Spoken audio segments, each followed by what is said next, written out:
ఆయన నుండి దేవుని వాక్యం సెలవిస్తూ ఉంది.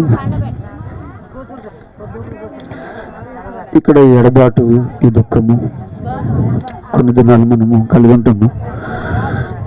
కానీ తల్లిగారు మాత్రము ఈ లోక శ్రమలు, ఈ లోక కష్టాన్ని, ఈ లోకంలో ఉన్న ప్రతి బలహీనతలను కూడా విడిచిపెట్టి యుగ యుగాలు ప్రభుత్వం ఉండటానికి ఆమె ప్రభు వద్దకు పిలువబడ్డారు.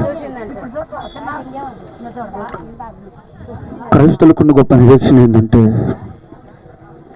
ఎవరైతే యేసుక్రీస్తుని తమ సొంత రక్షణకు అంగీకరించి, ఎవరైతే తమ పాపాలు యేసుక్రీస్తు రక్తం చేత కడగబడి బాప్తిసం పొందుతారో, వారు పిలువబడినప్పుడు వారు ప్రభు సన్నిధిలో ఉంటారు.